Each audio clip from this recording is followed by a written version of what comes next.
Right. So let's come to the next integrated case study. CA Paris is in the midst of conducting the stat audit for 3233 of Metro Chemicals Limited Company. He is collecting information required for reporting under CARO from the management. Audit procedures, as are necessary in the circumstances, will be performed on the information so obtained. The company's revenue from the sale of products is 15,000 crore. During the course of this exercise, he obtained the following information. The management has provided the following details of dues which have not been deposited on account of dispute. Right? So that will come for the reporting under the clause 7B of the CARO, disputed statutory dues, the amount involved and the forum where the dispute is pending, income tax, and then EPF and Municipal Corporation Act. Okay. The company has already made a of 10 crore in its financial statements considering the likely outcome of the ongoing matters under dispute at ITAT. However, no provision has been made in respect of income tax matters pending before the CIT appeal, PF contribution matter, and the property tax matter pending before the Honorable High Court. The following information is available from the financial statements of the company: property, plant equipment, right of use assets, intangible assets, right? 31st March 33, 32. Value as stated is for the gross block. Right of use assets consists of leases where the company has obtained the right of use asset under the lease agreement in accordance with the Ind AS 116. Metro Chemicals Limited produces goods for which the central government has specified the maintenance of the cost records, right? So that is clause 6 of the CARO, cost records. But besides, cost audit has also been mandated under section 148(2). The cost auditor has already examined the cost records and issued the cost audit report. But clause 6 of CARO only requires us to report on the cost records, and it does not require us to make any comment regarding the cost audit. Okay. During the course of audit, Paras has found that physical verification of inventories of the company has been conducted during the year by the management. Right, so that is clause 2A of the CARO, inventory physical verification conducted by the management at reasonable interval. The following is a summary of the inventory as per the physical verification conducted by the management vis-a-vis books of account as at the year end. As per physical verification, as per the books of account, raw material, work in progress, finished goods, stores and spares, and then the total. During the course of audit, the auditor was informed that by management that two supervisory employees have been dismissed from service due to fraud of 25 lakh committed by them during the year 33. So that is clause 11 of the CARO, fraud. And any fraud on or by the company noticed or reported during the year. If yes, the nature and amount involved is to be indicated. The amount has also been subsequently recovered from them during the year itself. Now answer the following MCQ. Select the correct statement relating to the reporting of statutory dues which have not been deposited on account of dispute under clause 7B of the CARO 2020. Only matters relating to ITPF contribution pending before the Honorable High Court are required to be reported. Only income tax matters before ITAT needs to be reported. All the four matters for which information has been provided in the fact pattern needs to be reported. Income tax matter pending before IT appeals and PF contribution matter and the property tax matter pending before the High Court needs to be reported. Matter pending before the ITAT does not require reporting. No, it doesn't mention which forum. Any forum, if the amount is pending, all those disputed statutory dues are to be mentioned. Right, so it's pending before the CIT appeals, ITAT, Honorable High Court of Rajasthan. It says all the four matters are required to reported. So all the four matters for which information has been provided in the fact pattern needs to be reported. Okay. Identify the correct statement relating to the reporting dues of the auditor under clause 3.1 of the CARO 2020 with regard to. Like, it is the duty of the auditor to verify whether the company is maintaining the proper records, clause 1A, showing full particulars including quantitative details and situation of PPE. There is also a duty to report on whether the company is maintaining the proper record showing full particulars of the intangible asset. However, this duty does not extend to the reporting on the right of use assets. The auditor also has a duty to report PE has been physically verified by the management at reasonable interval. This duty to report on physical verification does not extend to the right of use assets. So they say right of use assets are not included. Specifically, if I come to the clause 1B or 1B of the CARO, then clause 1B, it is regarding revaluation. Right, so what does it say? Whether any property, plant, equipment, including right of use assets or intangible assets or both, have been revalued during the year. Right, so property, plant, equipment, does it also include assets? Yes, it also includes the right of use assets. And here they say ROU not included. ROU records and ROU physical verification not included. Right? ROU records and ROU physical verification not included. Okay. It is the duty of the auditor to verify whether the company is maintaining proper records of PPE.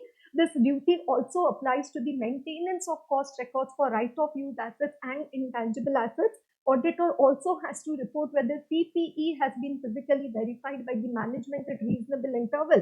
And this duty to report on physical verification also extends to right of use. So now opposite of option A, ROU also proper records and physical verification included. See, it is the duty of the auditor to verify whether the company is maintaining the proper records of PPE. This duty does not extend to the maintenance of the ROU and the intangible assets. So now for ROU, intangible assets, both they are saying no proper records.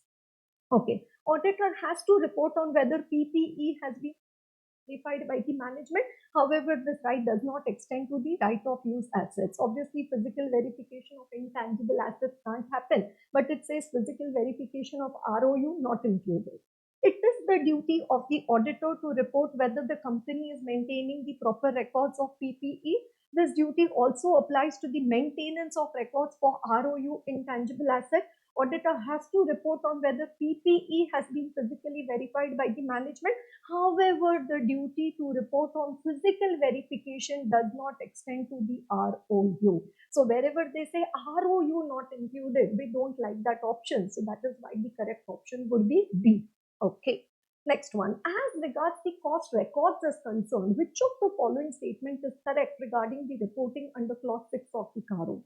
Auditor is required to report whether cost records and cost accounts have been made and maintained. Auditor is not required to report on cost records, cost accounts, since cost auditor has already issued the cost audit report. In such situation, auditor does not have any duty to report under CARO.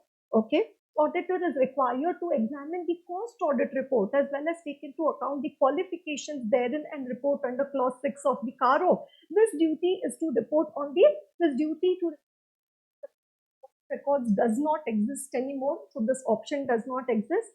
An auditor has a duty to report on cost accounts only. This clause does not allow the auditor to comment on the maintenance of cost records. Oh my God.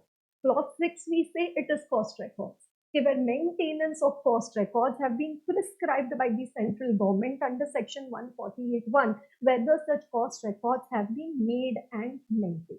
Okay. Considering the value of inventories arrived upon physical verification conducted by the management, vis-a-vis the values reflected in the books of accounts, select the correct option, for instance, in the case study, to be reported by the auditor under clause 2A of the CARO. What is 2A? Whether inventories have been physically verified by the management at reasonable interval, whether the procedures followed for such verification are they appropriate, and discrepancies of 10% or more for each class of the inventory, whether it has been properly dealt with in the books of account. Okay, right. So let us see if the percent or more. So as per physical verification, as per books of account. Right? What was it found on physical verification? 1000. As per books of account, 1020. So the discrepancy is of less than 10%. It is not 10% or more. Right. Second one, 220. So discrepancy is 10% or more. Then 2000-2290, again discrepancy of 10% or more. 150, 120, whichever way, whether it is, the physical verification is high or books of account is high.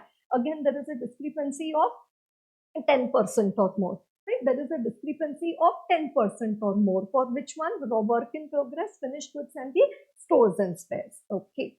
Right? So what are the options over here? Difference in classes of inventory, raw material, work in progress, finished goods, stores and spares should be reported irrespective of the materiality. No, we say discrepancies of 10% or more. And the auditor should comment on whether they have properly dealt with in the books of account irrespective of materiality. No. There is no instance reported in the given case, since the difference between the total value is less than 10%. No, we have to check it for each class of inventory. To report differences in the value of WIP, finished goods and stores and spares, since the difference in each class of inventory is 10% or more, the auditor also has to comment whether they have been properly dealt with in the books of account. To report differences in the value of FG and stores and spares, since the difference in each class of inventory is more than 10%, auditor should also comment whether they are properly dealt with in the books of accounts. So they are not including work in progress over here. So no. Right, so what is the correct option? C. And the last one, should the fraud described in para E of the case be reported by not 9, clause 11A of the CARO, right? Clause 11A of the CARO. What is clause 11? Any fraud on or by the company noticed or reported during the year. If yes, the nature and amount, 25 lakh, is required to be reported. Okay, so what are the options? There is no duty to report since the amount involved is less than 1 crore. But a less than 1 crore, that applies to 143.12. That does not apply to the clause 11 of the CARO. Okay, it is a fraud on the company and the auditor should report the nature of fraud and the amount involved. The duty to report the fraud under this clause is irrespective of the amount involved. Okay, the requirement to report the fraud does not apply in the current situation since the fraud was not discovered by the auditor. No. What is the wording of clause 11? Noticed or reported during the year. Okay, the requirement to report the fraud does not apply in the current situation since the amount has been fully recovered. So what if it is fully recovered? Still the auditor needs to do the reporting. Right, so that's an entire case study, right, which is regarding the clauses of the CARO 2020, right, which is so, right, we saw the integrated case study 6, which was entirely regarding the bank audit. Now this particular integrated case study entirely regarding the CARO 2020. Okay.